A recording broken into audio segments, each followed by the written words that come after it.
Welcome back to the Saxcast presented by Bucko Banter. I'm Adam. As always, we have Scott to my left and the man in the middle, Malcolm in the middle, Saxboy Billy. Fellas, how we doing? Go ahead, Sax. Spectacular. I love it. I'm sitting right here in the middle. Loving every second of just stuck in the middle with you. You know what I'm saying, boys? I've never heard you guys sing. You don't want to. You don't want to. Come on. Give me a little something. Give me a little bar. Give me a little stuck in the middle with you. Come on, Scott. Let me hear it. Scott? No. Give it a shot. I am doing everyone a favor by saying no. Oh, shut up. Adam, do it. Give me a little stuck in the middle with you. Stuck in the middle with you. I like it. All right. You should go to the video to see his face doing that. It worked up so much inside of me to do that. That was not bad. I'm going to put it out notes. there. That was tonally pretty good. All right. Enough. All right. Relax. You don't have to pump me up. I know it was bad, but I'm just going to let everybody know. We spent about 20 minutes today recording an episode that just wasn't recording. Yeah. All right. Yeah. It was bound to happen. It happens. I tell you what, that episode, that 20 minutes was fantastic. I blame Elon Musk. I don't know why, but I just do. Does Elon own StreamYard? I'm sure he does. Probably. It's all good, man. We're rebounding. We're gonna bring the fire again. I honestly don't even remember. I blacked out. It was so good. But yeah, I have no idea. No idea. Who even knew that? It was warm in Pittsburgh this weekend. So did you boys get out and about? I know. Well, I guess this question's kind of pointed towards Scott. Scott, did you do anything this weekend worth of note? I went out and about. Like, it was shorts weather for me. Like I said, it's 40 and above for me. It's shorts. It's shorts weather, man. I know it's. Is it like your legs are in hibernation? Yeah, I like to feel free, man. I don't like to be confined. But then it's like the first, couple times you bust them out of the cave. Are they just paley white? Are they, I've gotten compliments about my legs, Sax. So I don't know. From who? Something about you. I could just. I have no idea. Varicose. I can see you having just like good looking fella, but then like your legs are just like all messed up. Chicken legs, like just blotchy, and yeah, I don't even know. There's no vitamin D this time of the year. They're encapsulated in your pants, and then you can't just shock the world and bring them out in the winter. That's too much, man. Like, I don't get it. My legs get cold. People that say their legs don't get cold, that's fake. You could wear shorts on the way back from the gym. I get that. Nope. But just walking out in a bat? Disagree. No, can't do it. My legs, you disagree? My upper body gets cold. My legs do not get cold. You're the worst. I could wear shorts like 35 and above. Scott wears leg warmers. Might be an Italian thing. I don't know. I'm 63% Italian, by the way. Not that much Italian, but what's the other part of you? Like English, Irish, Scottish, all that. White. Just white. You're white. just white. You're just a white guy. Right. Yeah, it's in the winter. So I am not a shorts guy. I was this last year in sobriety. I rediscovered the short. Ooh. And I wore them a couple times. But I wasn't really wearing shorts. I was just wearing swim trunks around and calling them shorts. And then what I realized is I'm out in the public wearing swim trunks, and it's like I don't have any underwear on. I was gonna say, you just netting hanging around everywhere. Yeah. So I just got my my flapjack flacking around there. Flapjack. And it's like I went to PNC Park with that on. I was on airplanes with my swim airplane. Trunks. That's we got to draw the line somewhere. I went to the pool. I went to the pool on the road. That's frowned upon for sure. Go to pool on the road. You don't wear it to your destination. I had one option of a short, and there was a good reason for it why I wore swim trunks to the airport. Like, there's definitely not. There's no way. Tell me, I'd love to know. I just did my taxes at the airport. Yeah. That's fair. I operate a little differently, but yeah. But I rediscovered the short, and I like it. I like the short. It's just because I ride a bicycle a lot. It's shorts on a bicycle is just like an absolute no-go, because if you fall with shorts on, your legs getting really scraped up. You potentially have like pebbles and rocks that could be stuck in there, and like, so I just kind of like, as a rule of thumb, I don't wear shorts. But I'm glad that you were out putting your gams out there for the world to see, Scott. That's awesome, man. Yeah, I think I changed I think I changed the world this weekend, letting the legs out. I don't know. I think I got some compliments here and there. I got no compliments, but it is what it is. Can you imagine if you got a compliment? Oh, hey, buddy. Nice legs, sir. Nice legs. How often do you guys get compliments out in the general public? Not from somebody that you know or that you love or a family. Like, how often, let's say a week, do you get complimented? Like on like what you're wearing, or just never in person? In person, never, ever. I guess my mom doesn't count because she tells me every day. But I guess you see ladies say to each other like, "Oh, you look nice. Oh, I love this. Oh, I love that." No, I never get that ever, unless it's about like the account. That's sad. Yeah, it's society, man. Go out and compliment more. Hey, fellas, go compliment somebody. You guys, is it weird to compliment? Well, Sax, I don't think I saw you wear shorts to a single baseball game this entire summer. No, just I wore the swim trunks once because it came from Bloomfield Beach. Okay. So if you're coming from Bloomfield Beach, you got the swim trunks with the netting. Yes. No boxers, no briefs. No. Okay. So am I supposed to wear boxers under swim trunks? I guess not with the nettings. I usually wear boxers under like my board shorts, I guess, because I usually don't like the netting. I don't know. That netting is like so confusing. It's like what's the netting really for? I know. Can you imagine just get rid of the swim trunks and just imagine that netting on your body? Like, no. That's in like catalogs that I've seen in like certain. I don't even want to know. What catalogs do you look at? Yeah. What? Yeah. Fredericks of Hollywood. Oh man. Well, I guess it makes sense, right? With the biking around, right? It's just like the long pants is more cohesive. It's just, yeah, you're avoiding potential disaster. But you know, that is what it is. I got a haircut today. And is this a big reveal? This is the reveal for the video. You're gonna have to go check out the video. I don't even know if most people know what your hair looks like. Yeah, I wear a hat a lot. I wonder if people would think I'm bald because I wear the hat all the time. I don't think so, right? Or like, I'm picturing you as a bald guy now, and it's I don't know. It. You've got a beard, like you. I don't know. I don't think people. I don't know. I mean, I guess you could have a beard and be. You could have some Johnny Sins in you. I don't know. He's a Pittsburgh guy. Yeah. The place I usually go to wasn't open on Sunday, so I had to go to Supercuts, which I try not to do. I mean, I just feel like I want to know what Supercuts' business model is, and like I'm sure it's just bad for everyone involved.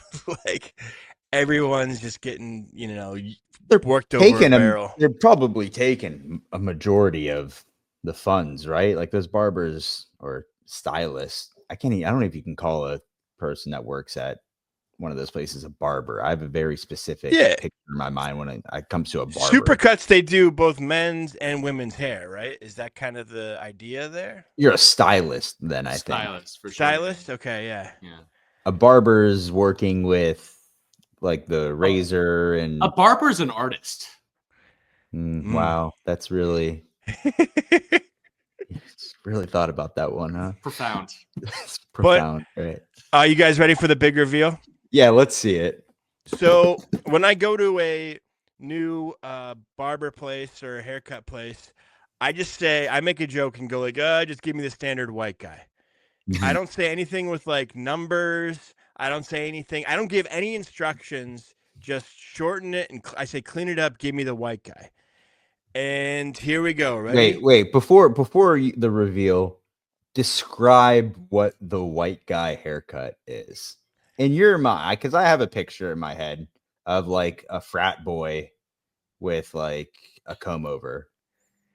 It's literally just like a create a player starting haircut. Like there's just no. Okay. All right. It's like there's not. It's not even like it's not shaved. There's no style to it whatsoever. It's just kind of like basic growth of the hair. I don't know much more to say than just that. You know, look, maybe like, you know the standard player of Minecraft, Steve. I don't play Minecraft. Oh God, I'm not a nerd. I'm sorry. Oh God, I'm you're not a 12-year-old boy. All right, man. I'm ready. Should I here we play go. some music to go along with this, or do we need? Yeah, sing me a song. You got the vibes. Here we are. The supercut hair revealed, and the hat gets lifted. Wow. Okay. Wow. That's something. I don't know if this is like. I just feel like this is a bad haircut. You look but it's different. Also like a good haircut. That's all I can say. You look different. Okay, turn to the side.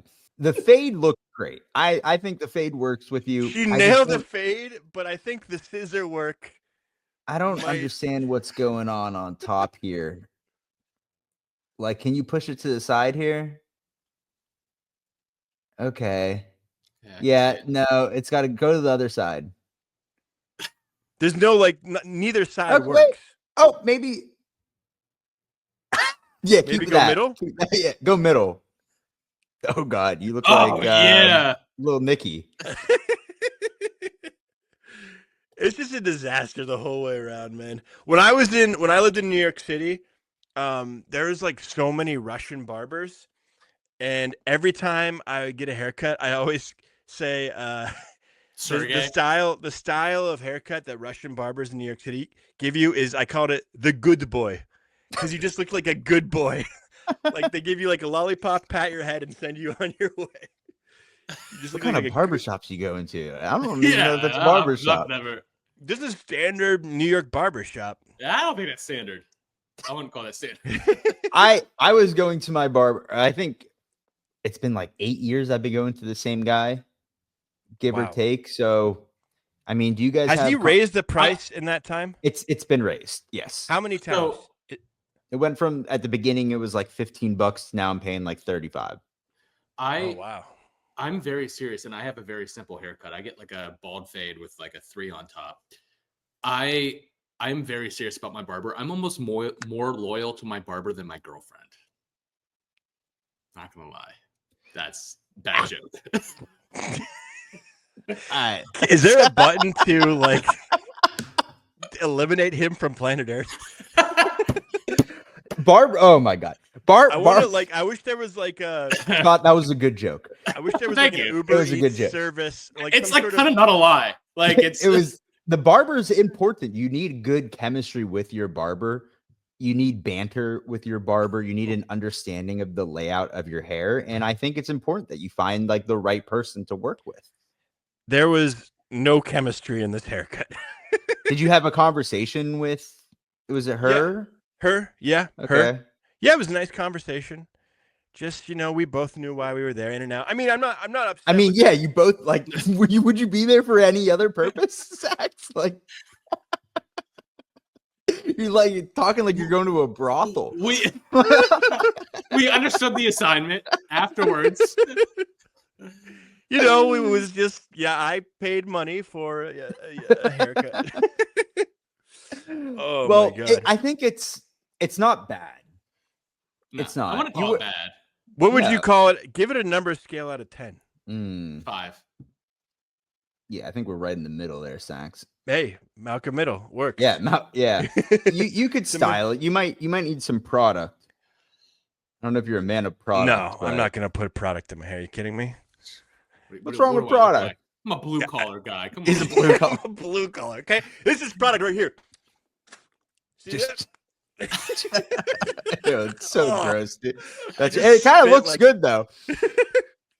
If you're if you're listening, he just spit in his hand and then put it in his hair. So things are going well today. Well, I'm glad you got a haircut. It's, half the battle is just getting there. Sometimes I put it off for way too long and then I just end up crazy hair all over the place. And I realize too, as most of us on this podcast, I wear a hat 90% of the time, to the point where I didn't wear it to my local coffee spot. Shout out Allegheny Coffee and Tea here in the Strip. They didn't recognize you?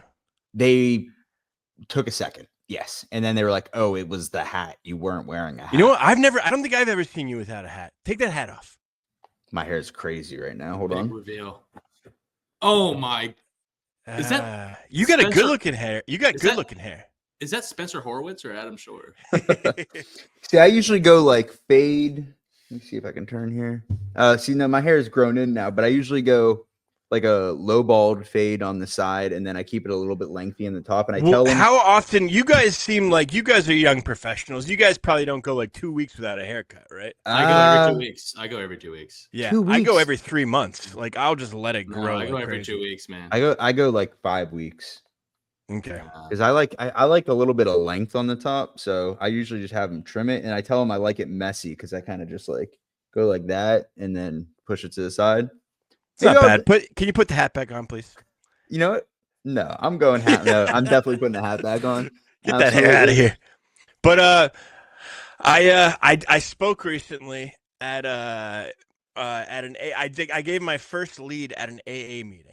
Hell which yeah. is like a really big deal. Congrats. Like, thanks. Huge. And I have over like I got a year and like a month, like almost 2 months of sobriety, and it's like a big deal when you give your first lead because you go and you speak for about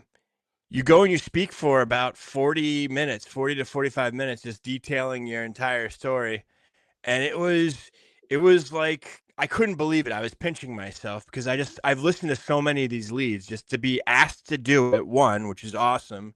Then to do it is just like, oh, wow, I can't believe it. But I went to go get a suit jacket because I don't have any suit jackets beforehand.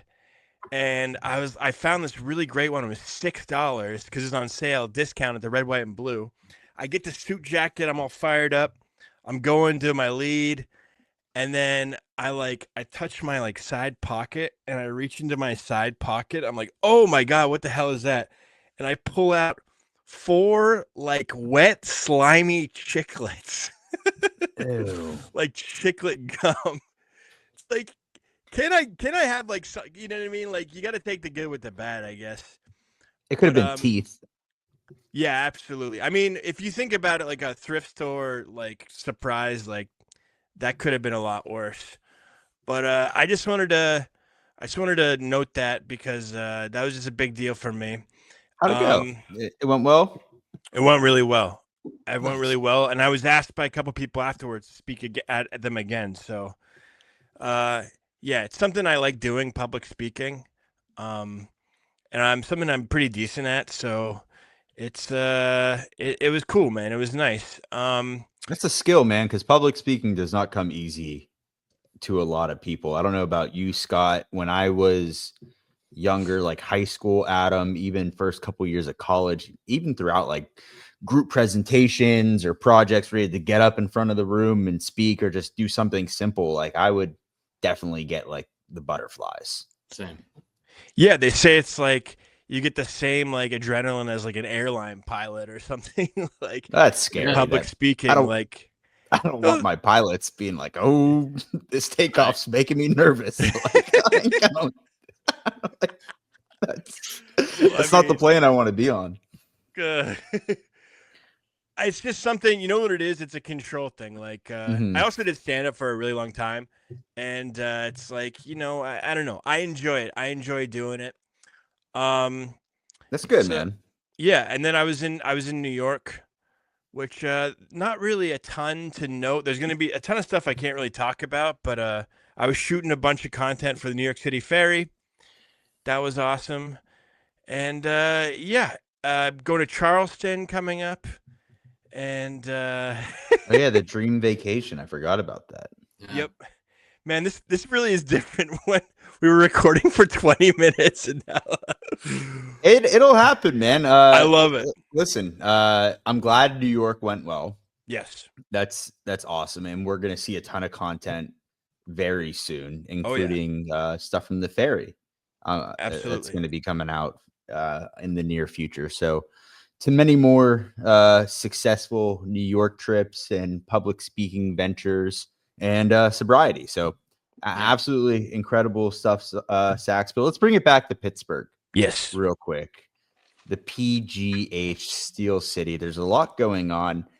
And we have one thing lined up on the agenda, but another thing just came to mind that it would be an absolute failure if I didn't bring it up, is the Iron City sign on Mount Washington is gone. Okay. And it is replaced by a law firm. Okay. I'm not going to put names out there at all because advertising is advertising, but a lot of people were up in arms about that sign being changed. It was an ad before for Iron City, but it was more Pittsburgh, right? Iron City, blue collar. And now it's just like, hey, this is an ad space for any company. How do we feel about this, Scott? Let's start with you. I wanted to stay Pittsburgh related, man. I love the Iron City sign. It was like the Hollywood sign of Pittsburgh, if you will, the blue collar Hollywood sign. And it makes more sense to have it that way. It kind of is like it reminds me of like when Heinz Field was changed to Acrisure Stadium. It's like this large insurance company from Michigan comes in and buys the rights to the name of the stadium. It's like, it's not Pittsburgh. It doesn't seem very Pittsburgh. So I don't know. It gives me the same vibes, and I hopefully this is a long-term thing. Can we so before it was Iron City, it was Bayer. It was a pharmaceutical company. But Bayer's out of Pittsburgh, though, right? Wasn't it AT&T? That's a German pharmaceutical company. Oh, is it? Yeah. I thought it was AT&T for a while too. So it was just, it just shows you where the state of craft beer, I think, where they just, the alcohol industry, young people aren't drinking as much anymore. Just they don't have why would they not pay for that advertising? You know what I mean? It just shows you that Iron City is tightening their pocketbooks, and beer isn't what it used to be. I worked in the beer industry for 9 years, and last year was the first year since I think like the early 2000s where more breweries closed than opened, because the bubble has bursted. And craft beer doesn't have the legs and the runway that a lot of people thought. And I think that totally shows in the fact that Iron City probably bought into, like, how long was that up for? 10 years? Not that long, because it was something else before that, but a couple years at least. So they probably had a contract when they were, much more profitable. And they're just looking at their bottom line now and being like, I don't know. People are drinking less beer. People are drinking less in general. Yeah. Yeah. No, absolutely. And now it's Pond La Hockey. Yeah. I don't know. I'm sorry I said it, but it's like no, it's fine. Yeah. But it was a pharmaceutical before it, and then it's just so I didn't have any affinity or affection towards the Iron City billboard, just because to me it's just a giant billboard. Right. I think, I would agree with that. Plus, breweries and like craft beer is much more the vibe now. I think you have to order like weird looking beers and weirdly named beers. Like, I don't know, you go up to the bar and just be like, can I get the I don't love my mom, or like my parents left me when I was young. They're like, okay, that'll be $5. Like, it's like a weird. You both are doing bits tonight, huh? Like, I don't know. Was it working? I don't know. Both are on fire. No, I like it. We'll workshop it. But I said when Scott did his thing, I wish there was like an Uber Eats service where I could like pay a guy to like go to his house and like kick him in the nuts. If you guys were to put one thing up there, what would it be? Oh boy, Bucko Banner. Yeah, obviously by at, but yeah. As far as like Pittsburgh things, it could be anything. I don't care. Put it up there. I'm giving you, if I said, hey, I control this billboard, I'm the billboard man, I control all the billboards in Pittsburgh. You have 10 seconds to make your dreams come true, and I will put it up on Mount Washington. Ready, go. Like, welcome to Cleveland. Like All right. like, Can you some kind of imagine? like ironic bit or something. The billboard man's a bit I'm not going to have some go fun with. it. Who Yeah. knows? I think I would put just like a classic 412 or like just Pittsburgh up there. Keep it simple. I think it's already the whole like, thing is it's so. If you've never been to Pittsburgh, just imagine like this just ginormous advertising that's in the middle of like a very beautiful mountain. Like it's so like jarring. That now it's But what was the other thing there, Sky? No, I was just gonna say Bucko Banner. That's what I would put on it. But yeah, Bucko Banter is probably the go-to. Do we want to get into some other Pittsburgh news? Yeah, Scott, why don't you lead us in there? Alrighty, so since we, Bucko Banner talks about the Pirates and we're kind of doing this collab here, we want to talk about a little bit of Pirate stuff here every once in a while. There is going to be a change to the North Shore come opening day. There is going to be a change up. There's going to be an entertainment plaza next to PNC Park, and it's going to be right outside the home plate entrance behind the new apartment building, the North Shore Flats, I think they're called. Mm-hmm. And it's going to be a large outdoor square plaza that will have like bars, restaurants. I think there's going to be 2 restaurants, one in the apartment building and one out in that square in the plaza. It sounds really exciting because I know one stadium that Adam and I visited together was National Stadium, and we were very underwhelmed. But yeah, big time. But the one cool aspect of that area was they had this place called the Bullpen. Yeah. It was a big square outside the outfield area, and they had a bunch of restaurants, bars. It was like 2 stories, sort of. It was just like a big open plaza, entertainment plaza. They had like a stage for like live music and stuff like that. Seemed like a cool spot. And we're getting that here in PNC Park, like literally across the home plate entrance. The team owns it. So let's just put that out there too. The team owns it. And this is something that other organizations have been doing, like the Braves. And I know, Sax, you've been to Atlanta. I have not been there yet, but like that whole area, they're in the suburbs. They make so much money outside the team from that, all the restaurants and hotels and whatever that go on in that little area in the north of Atlanta.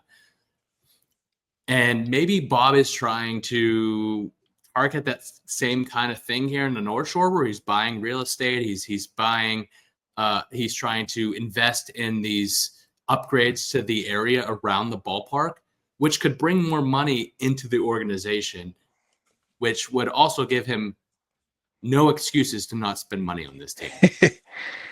So, okay. Yeah, this is something I've done. So basically what's happened in modern sports is the tech money was kind of in the 2000s when Mark Cuban came around, and like there's a lot of tech money that was in the sports, and they bought a bunch of teams. And now what the shift is, the trend in sports is real estate. Teams are getting bought by real estate companies because they realized if they have a property like the Atlanta Braves, they can plop a baseball team and then around it build a bunch of real estate. They can build condos. They can build the crappy little freaking Wahlburgers. You know what I mean? Like they can build all these things. And that is going to be the future of people trying to extract every single penny possible out of a sports franchise and their fans. Because you see it's happening in Cleveland.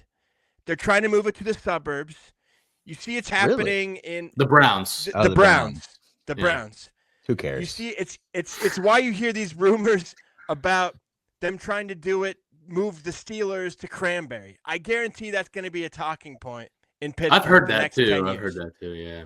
Because they've made almost they've all there's the greed of these owners is such that they've made so much money off the team. Where do they go next? Oh, they own a bunch of condos around it too. So this trend is unfortunately one that's just going to keep on going and going, and they're going to keep on pitching it like, oh, look at this, how wonderful this community is. No, these communities stink. They stink. They're giant like like they're gross suburbs, just with the sole purpose of extracting money. Yeah. So with the Pirates, like that's fine. That's like one little piece of property that the thing with me it's not is that like, big. It's not that big.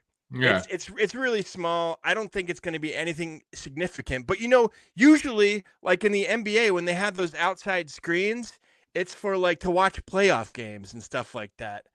I don't think that's going to be happening anytime soon with the Pirates. You know what I mean? Like, I hope so. I mean, I hope they're just putting like a Sunday afternoon game out there. That would be electric. I mean, for what it is, it's it's totally fine. Good for the Pirates for owning it or whatever. Just you're gonna see this trend again and again and again is just moving teams to suburbs and building a giant mall around it. I do want to say too that there's people that are saying like, oh, Bob is aiming for a move to Nashville, or like this team is going to leave Pittsburgh. First of all, we've got the most beautiful ballpark in baseball. One, and two, they are actively Bob is actively buying real estate, and this isn't like a big support piece for Bob Nutting, but he is buying real estate actively around the stadium. Like, I don't think this team is going anywhere. Like, I don't buy into that narrative, but it would be nice if this led to him spending more money on the team. That was my only point here.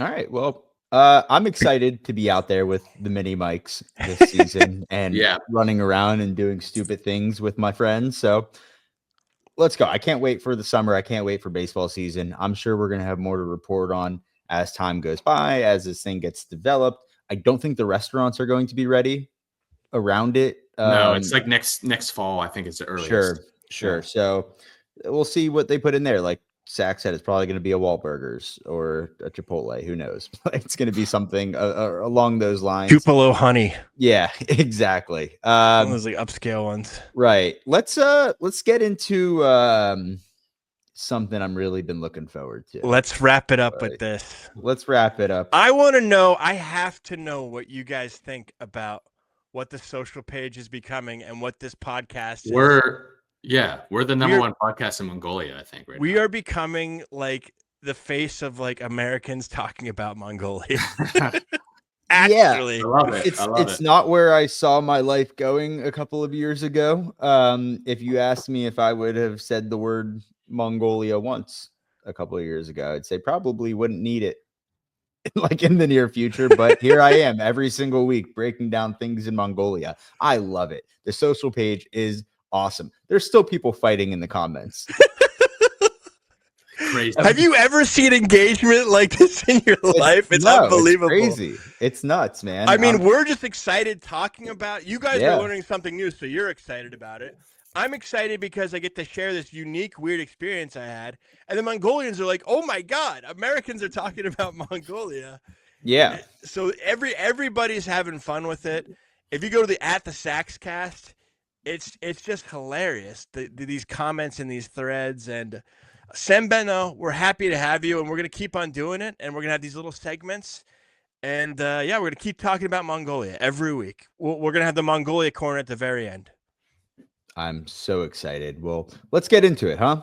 You got some stuff that you wanted to share with us, Sax. We have not looked at it. I'm going to set this up like it's a game show. Sembeno, and welcome to Americans Talk About Mongolia. We're going to play a game here, fellas. This is a place I was at. You're going to guess what type of building this is that I saw in Mongolia, okay? There is a guess what happens in that building from this little video I shot when I was there. Does that sound good? Perfect. Let's do it. Well, first off, say Sembeno. Sembeno. Sembeno. Sembeno. Baitla. Say Baitla. Baitla. That's hello and thank you. Pretty much the only two Mongolian things I learned there. Sembolo, Baitla. Symbol. Okay, so guys, guess what this Mongolian building is, and you might have to play it a couple times. Guess what it is? Go ahead.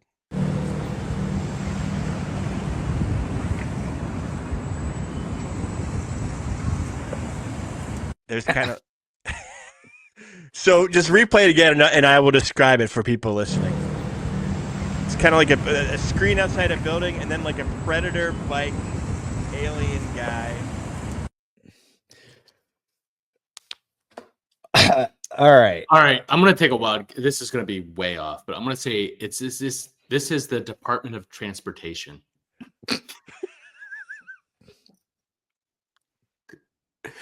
So for the country of Mongolia, the city. Okay, all right, that is a guess. I mean, honestly, when it's not far off. He's not far off. Well, I mean, in terms of like, it's probably not what you think it is. I saw something very similar to this Alien versus Predator type statue in Switzerland. And I can't remember the guy who created it, but there was a lot of these things around. I want to say it's an Alien versus Predator museum. Okay. So I want to get the exact name of what it is. So Scott thinks it's the Department of Transportation. And I think it's an Alien versus Predator museum. So let's play it one more time. Okay. Play it one more time. Screen, the bike, alien. Gentlemen, what you were looking at is the Children's Museum of Ulaanbaatar, Mongolia. So we kind of are in the middle here. We're right in the middle. Yeah. All right, not bad. They put that for the Children's Museum. It's the Children's Institute. Oh my god, that's terrifying. Basically, if you're listening, it's the scariest thing you've ever seen in your life. Jeez, oh man, that was a good one. That was incredible. Okay, next up, go to the one that's in the apartments. Let's play a game called "What is Happening in Mongolia" in this video. Okay, all right. That's a little wordy. So just guess what's happening in Mongolia right now at this video. Go ahead. See the apartment buildings, all the sprawl. That's a view from my old apartment. There's the gnomon. Hello, Jerry. Just play that one more time. Get a look. You can see all the cranes. Always construction in Ulaanbaatar. Okay. Now, can you guys guess what's happening in Ulaanbaatar, Mongolia in that video?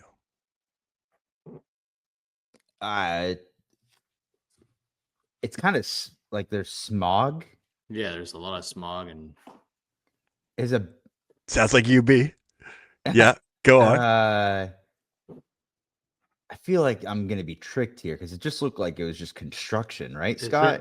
Is there like a wildfire or something like that? Like it's like you're getting close. Okay. I was gonna say maybe they're just like a building fell, maybe, and they're like it caused like a bunch of smoke and debris. Okay. You guys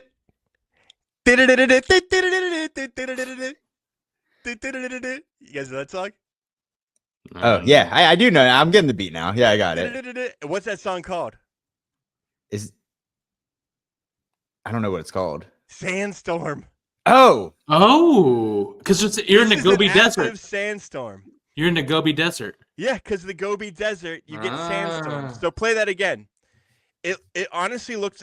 I've never seen anything like it. Like the entire city was engulfed by just literally a storm of sand. It was wild, and you have to close all the windows. It gets so dry. Yeah, it's just a damn sandstorm. Interesting. All right, next one. All right, next one. This is just kind of IKEA. You can this is what Mongolia IKEA is. So go ahead and play it.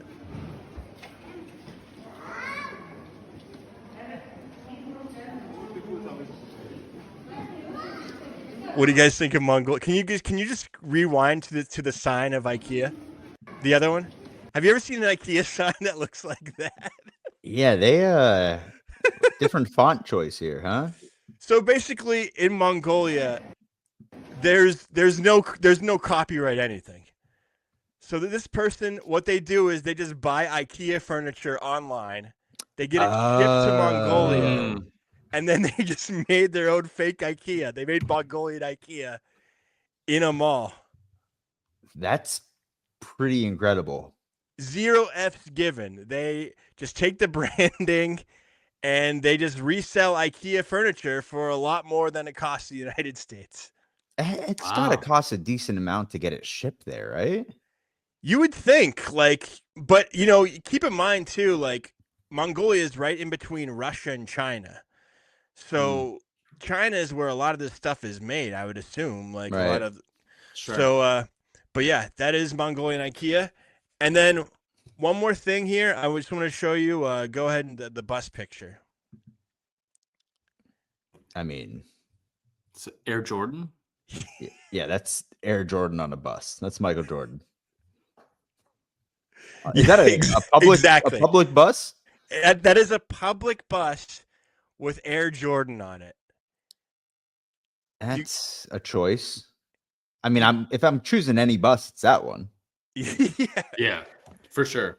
So basically, in Mongolia, the bus drivers they just decorate it whatever they want. Oh, it's like their own bus. I don't know specifically how it works, but you will see it all the time that buses have all these unique things, and people put their own unique flair on it. And this guy just chose to put the Jumpman. Jumpman. That's all I got for this week. But if you are watching in Mongolia, please send us videos, photos. Yeah. We're going to keep on making a segment of this. Yeah, I want to guess more Mongolian things. This is my new hobby. So, guys, that was a wild episode. I feel like we just recorded for like 3 hours. Yeah, it was a long one, but worth the listen and worth the watch. Again, it was bound to happen, but man, I had a blast, and yeah, great talking with you guys. Yeah, we'll be back next week. If you don't already, go subscribe to the YouTube channel Saxboy Billy 18, and then at the Saxcast everywhere on social media. Make sure you subscribe, like the video, share it, leave a comment. As Sax said, send us all of your Mongolian content. We will review it. Scott and I will look like idiots, and it'll be fun. So keep it coming. The reactions are unbelievable. Absolutely. If you're looking for a baseball podcast, hop over to Bucko Banter. But if and it's Sax wearing the gear right now. I'm wearing a little hoodie, so you can. They got great gear. Yeah, go over to buckobanter.com and go support the show. Baseball season is coming very soon. And if you're looking for a baseball team and you're in Mongolia, support the Pirates and support Bucko Banter. It's a good introduction, and yeah, absolutely. If that's what tickles your fancy out there, absolutely hop on the bandwagon while you still can. And till next week, we'll see you guys later.